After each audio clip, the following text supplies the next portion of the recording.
Hello, beautiful soul! Welcome back to my channel. This is Mei Chang from Japan. Kabayan Sagittarius. This reading is for you. May 1 to 15. Maraming salamat muna sa mga subscriber, new subscriber, cross-watcher.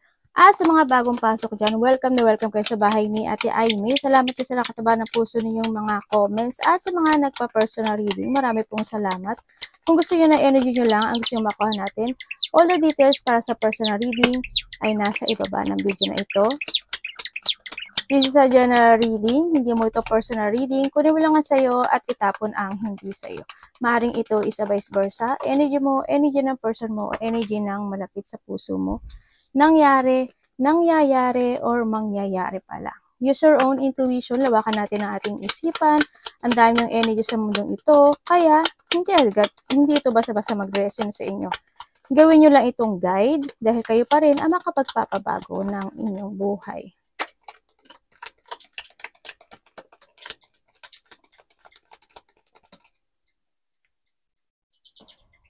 Sagittarius. Good fortune. Ibig sabihin, may magandang magaganap o mangyayari sa buhay mo, no, this time.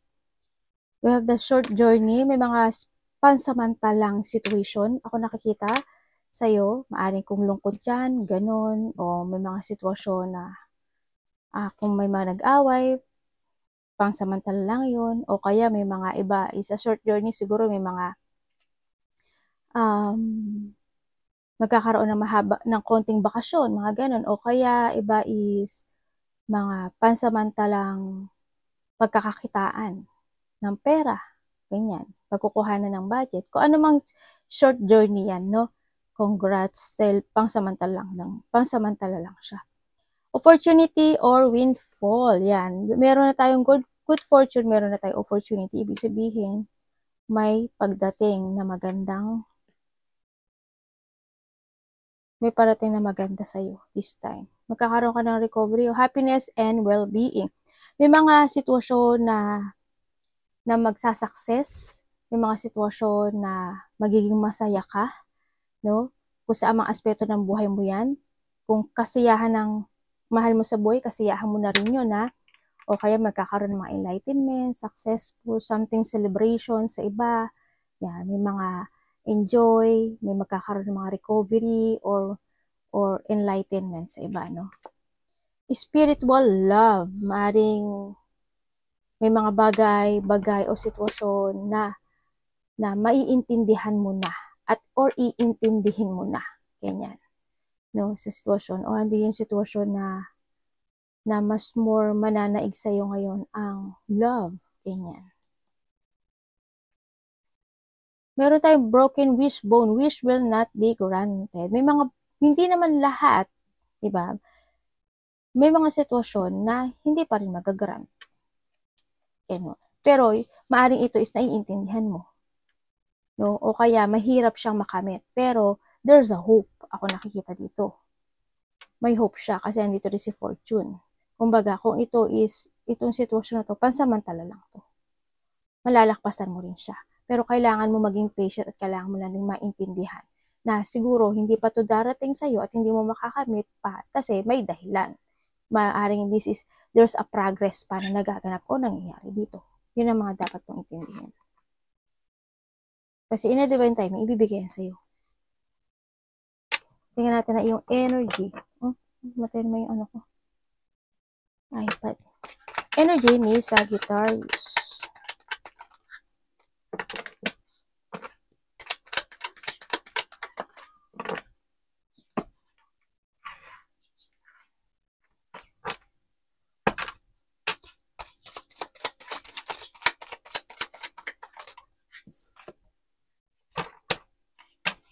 Ano po to? Universe energy niya. Okay. Ang N o Wheel of Fortune, no? Divine timing. May travel kayo? Diba dito siguro may travel kayo within 8 days, 8 weeks, 8 months, or by August. Ganyan. Or maybe in a divine timing, ibibigay ito sa'yo. Kasi kung hindi kasi nandito si broken wishbone, 'di ba? Sabihin, kung hindi pa ito magaganap sa ngayon, in a divine timing, mangyayari ito. No? Ang nakikita ko sa yung energy mo this time, sa nakita ko, may mga indecision situation ka. Yan, may mga indecision situation, may mga sitwasyon na magkakaroon ka ng self-doubt, may mga sitwasyon na pwedeng ma-delay, ma-cancel, ganyan. May mga sitwasyon na maghahanap ka ng tamang direksyon sa buhay mo. May mga deep wounds, syempre. May mga situation na pain, sadness situation. Andito rin yung sitwasyon na ano, no? May mga lack of control situation happen sa buhay mo. Yun na nakikita ko. Or, ang energy mo rin, ang nakikita ko is maaaring pabago-bago. May magkakaroon ka ng mga pabago-bagong pag-iisip. Ganyan. May mga iisipin ka tapos pabago-bago yun. Mga ganun. Sa iba sa inyo. Sa iba sa inyo,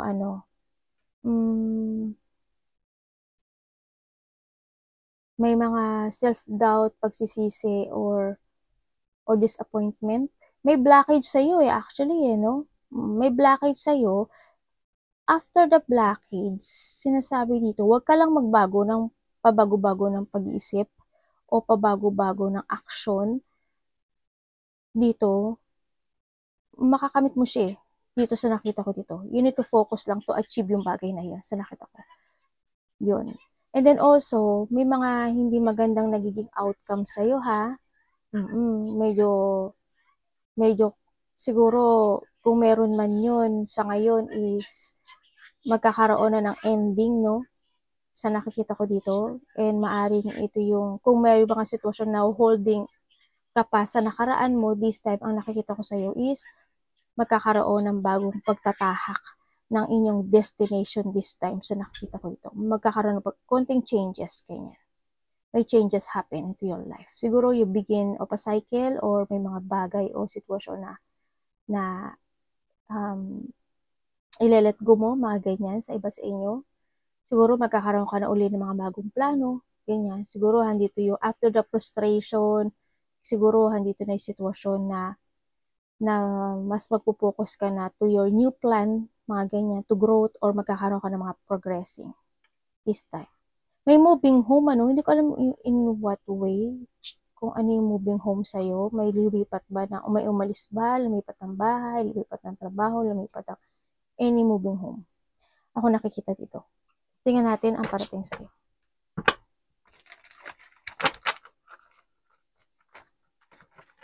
Huwag ka mag-focus sa frustration dito ha.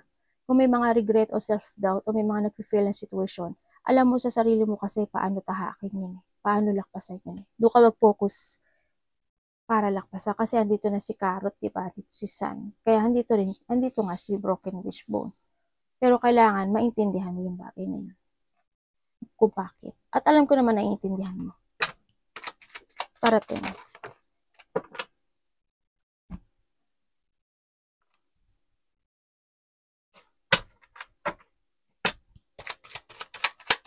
Ayun.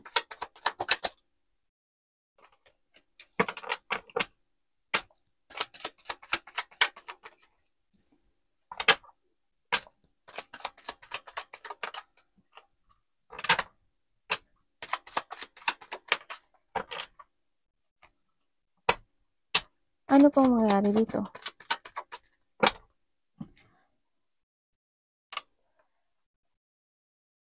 Okay.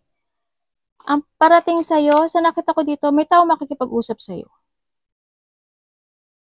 Or ikaw makikipag-usap. Mayroon itong tao na to is maybe you avoiding this person o ina-avoid ka niya. Yan. And then also, maaring itong tao na to, sa nakita ko dito, pagkausap mo siya, okay kayo eh. Parang hindi yung relax ka naman sa kanya, maring close mo talaga to, or nandun yung connection ninyong dalawa, no, nitong tao na to, sa nakikita ko dito. Maring mayroon talaga kayong connection. Ito. Meron tayong, lahat nandito. Lahat ba nandito? Meron tayong Pisces, yan, meron tayong fire dito, Aries, or Aries, Leo, Sagittarius. Also, lovers kasi is a Gemini, Aquarius, Gemini, Libra. Yun. ang nakikita ko dito, may taong kukonek sa'yo. Yung tao nito is you feel relaxed or hindi yung okay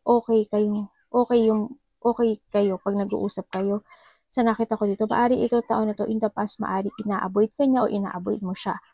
Pero hindi nyo magkakaroon kayo ng connection or maybe siya ang kukonek sa'yo or ikaw ang kukonek sa kanya. There's a union. May tao ako nakita na gusto niya ng open communication, partnership, commitment, or need na connection or union to ha, sa iba dito. Yun na nakikita ko.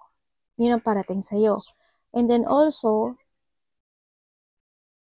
yun nga, either communication to or reconciliation. Ganun din yun, di ba? Isa lang din yun.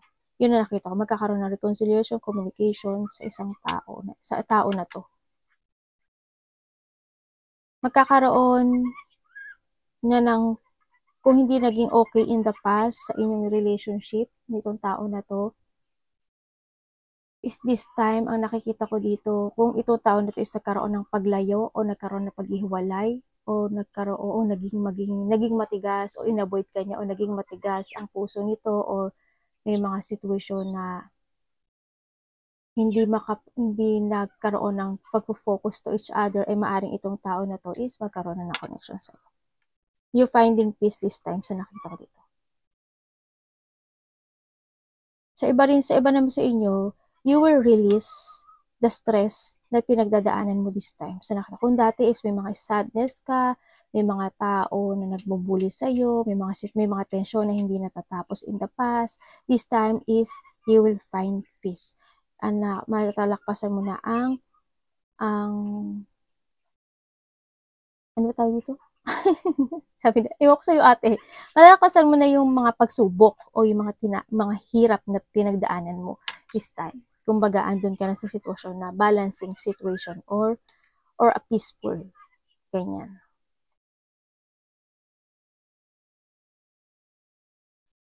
Yun na nakikita ko dito.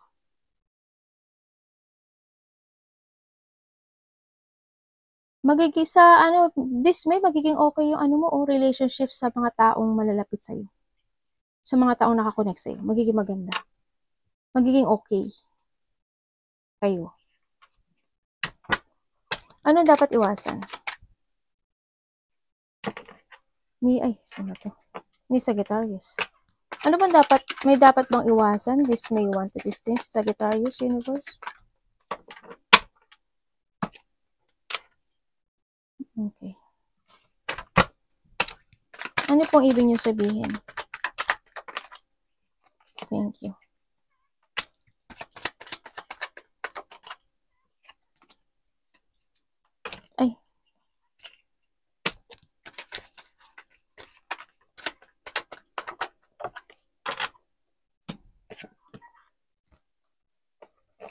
Okay. Ang dapat mo daw iwasan mo daw yung magkaroon ka ng disorganized when it comes sa pagpapatakbo ng pera mo. Sinasabi dito, iwasan mo din yung hindi ka magsakripisyo sa isang bagay para makamit mo yun. You need to sacrifice kasi. Iwasan mo din yung isang situation na hindi ka ma-out of balance ka. Ganyan, ma-out of balance ka. Kumbaga, hindi ka maging stable, ma-overcommitment ka sa mga bagay o sitwasyon na hindi makakagod sa'yo. Halimbawa, palagastos ka, diba?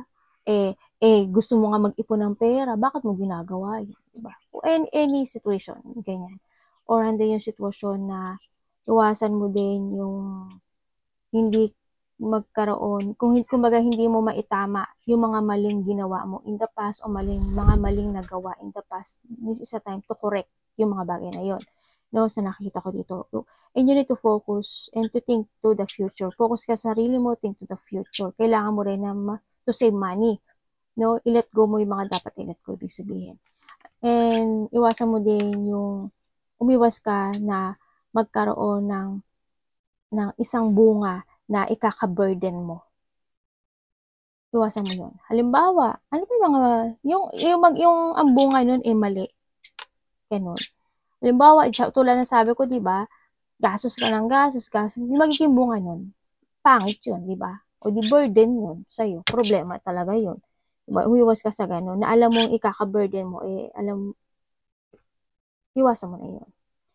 And sinasabi rin dito, um,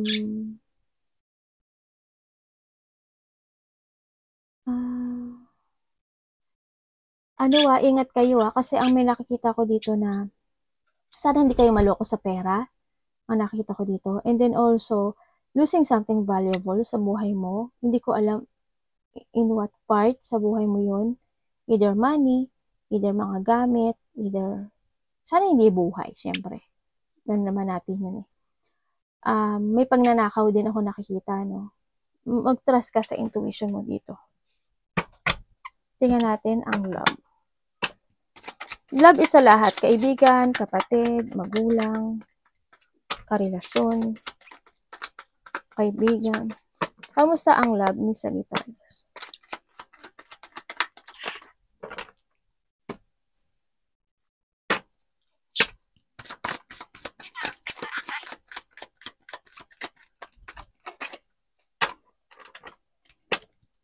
Ano po to, love?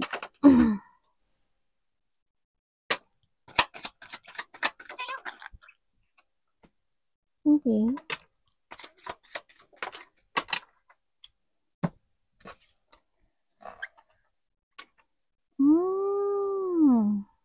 Universe, ano to? Explain mo nga sa akin to. Okay. May taong magsisinungaling. Okay. Okay, ibig sabihin, when it comes to love, may taong nagsisinungaling sa'yo. Or taong magsisinungaling. Maaaring ikaw, ganyan. Ang nakikita ko rin dito, pag-uusapan ka raw. So nakita ko to, maaaring may mga tao nagagawan ka ng kwento o hindi magandang pag-uusap.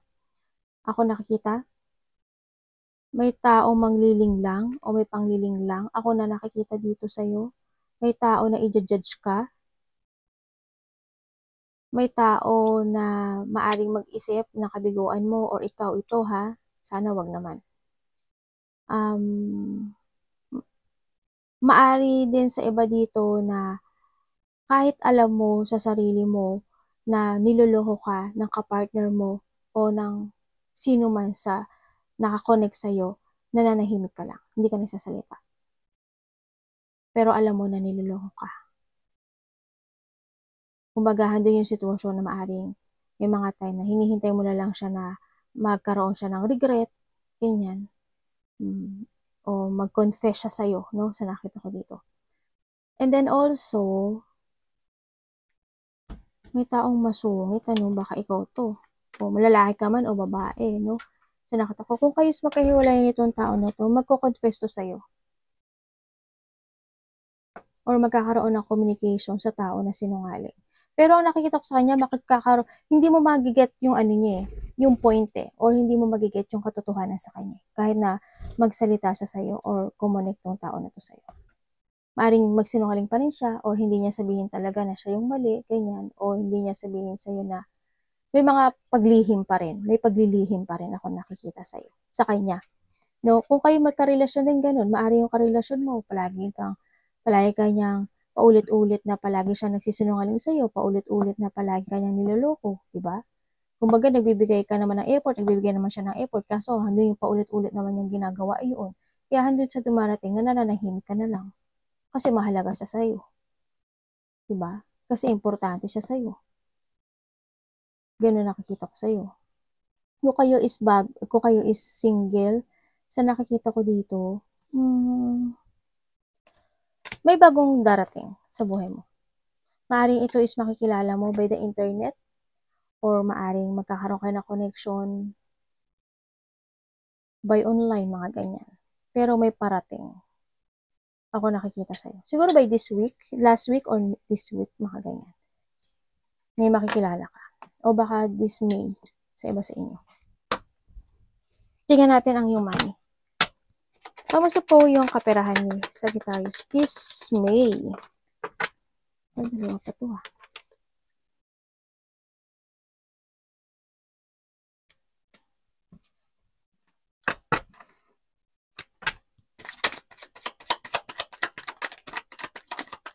Money po.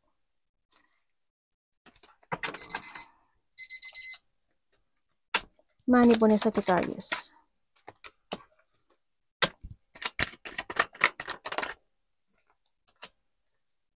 Ano yan, universe? Ano pong kasunod nito?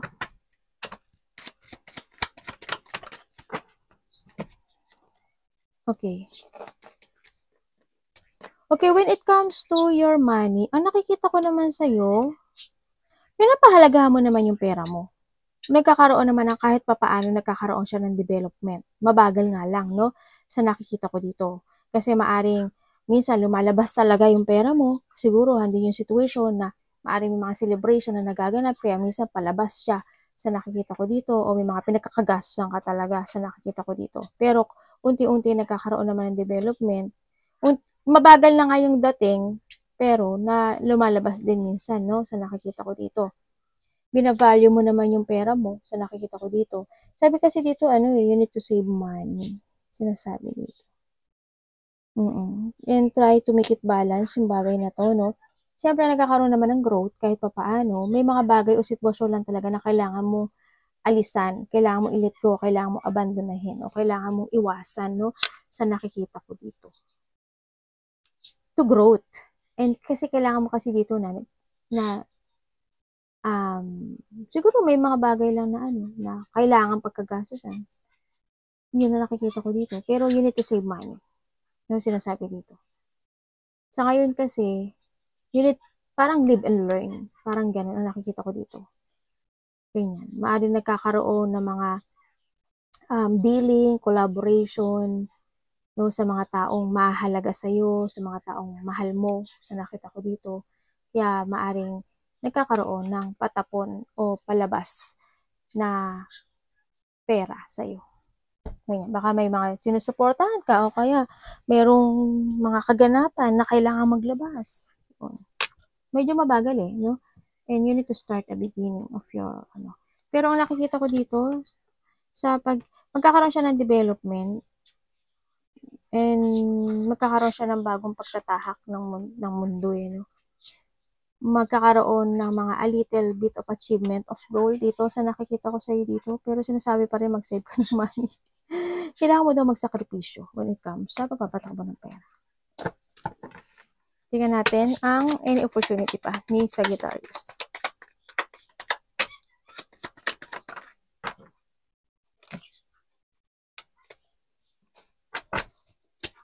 Ano po to, universe?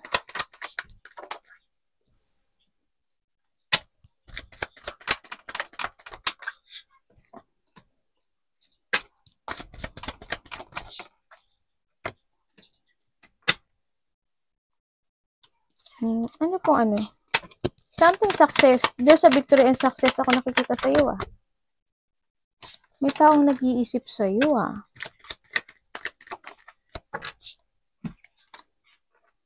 Ace of Cups. Okay. Opportunity.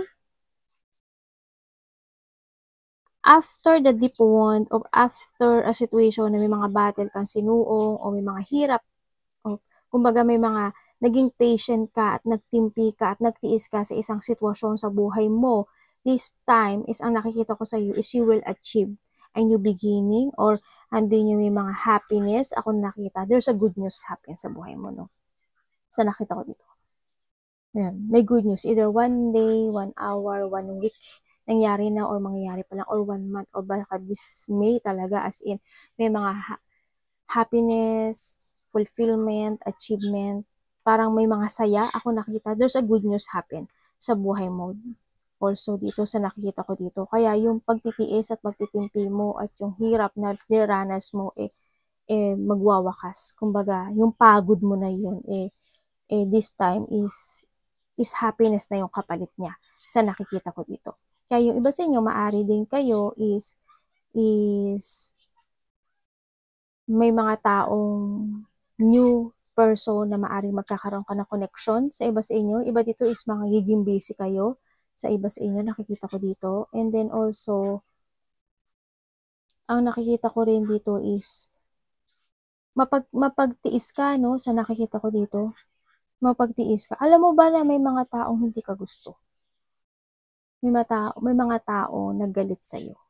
Either inggit or galit sila sa'yo o ayaw lang talaga nila sa'yo. Sa nakikita ko dito. Medyo magulo yung isip mo no? Sa nakikita ko dito May mga iniisip-isip ka o may mga pinag-aaralan ka. Alam mo, may mga sitwasyon na hindi nagsasucess sa'yo. Andito nga si Broken Wishbone. Kung kayo is by the internet, siguro mag-focus ka dun sa nakita ko dito. Kasi nagkakaroon siya ng disappointment or nagkakaroon ng hindi successful, nagiging nadi-disorganize ka ata dito sa bagay na to, no? Hindi ka nakaka-focus, kumbaga. Yan. Kung may TikTok ka, YouTube, Reels, Facebook, ano ba? Ano ba mga networking? Mga ganyan. Kung ano mga sitwasyon na yun. O maaaring pag-aaral mo, o kung nag-aaral ka, diba? Hindi nagiging maganda yung takbo niya. O ano yung mga goal na ginatahak mo. Tingnan natin ang iyong advice.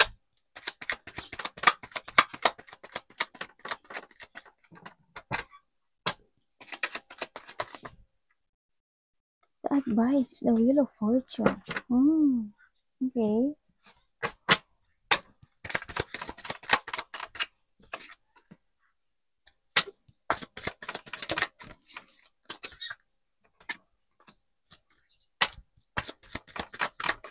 Maganda naman yung lumabas.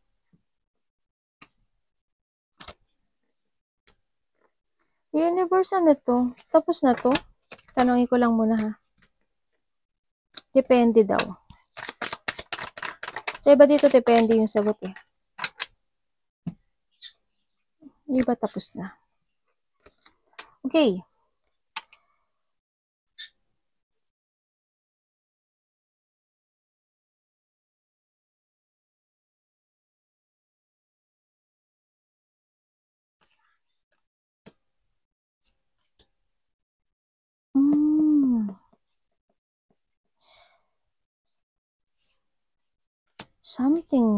Something happened. Yung mga nagda-drive mag-ingat kayo Ikaw or malapit sa puso mo. And then also, parang may mag-end sa buhay mo. Sa'yo or a part of the family, kasamahan sa trabaho, or a person who is a distance. Parang there's an ending. Sana hindi naman loss of life. Sana wag naman ganun, syempre. Sa nakita ko dito. May ganun ako nakikita. Okay, ang nakikita ko sa'yo dito. Okay, the advice. The advice is sinasabi to, you need to accept all the lesson or may mga dapat kang i-accept this time. Kumbaga, this is a time na kailangan mo na tumahak ng new destination sa buhay mo. Kailangan mo yung mga bagay na i-end mo na dapat, yung mga burden, struggle, kasi magtatapos na siya. Yun nga lang, sinasabi dito na the choices is always available, is nasa sa'yo. Kung gusto mo magpa-trap, magpa-stack, ma-prostrate sa mga bagay o sitwasyon na meron ka ngayon, nasa sa sa'yo yun. Diba? Nadodoble yung nasa sa'yo yun. Diba? You need to release yourself sa mga bagay o sitwasyon na hindi makakagut sa'yo, na hindi ka magsasucess sa mga bagay o sitwasyon na mapipigilan ka para mag-success ka. I-release mo yung sarili mo doon. O yung mga bagay na hindi magiging good. Diba? Sa pagkain, sa inumin, sa not focusing to your goal, ganyan. Kumbaga, o kaya wag ka mag-focus sa mga sadness, frustration, ganyan. Huwag ka magpa-stuck. Huwag ka magkaroon ng self-imprisonment. Sinasabi dito, you have a knowledge paano ka magsisimulang muli o paano ka tatahak ng iyong decision. Tandaan mo, you are the authority of your life. Make a new direction into your life kasi susundan ka ng lucky dito. You have a knowledge Kailangan dito is lakas ang loob. Yan na nakita ko. It's time to change kasi may mga changes of destination, cycle, fortune, or may mga good karma happen naman sa buhay mo. This time sa nakikita ko sa'yo dito. May mga good karma sa'yo na darating. Yan na nakikita ko dito. Siguro iba dito magpapaayos ng sasakyan. Iba't ba klase ng sasakyan? Motor, as long as may gulong. Ganyan. Yan, may mga magpapaayos, either may pagpapaayos o may bibili. no? Sa nakita ko ng vehicles. Yun ang nakita ko dito. Yun. Mag-focus ka to achieve or mag-focus ka sa mga bagay na gusto mong ma-achieve this time. Wag mo na ulitin yung mga bagay na hindi naging maganda in the past. It's time to change. Arigato namaste, God bless.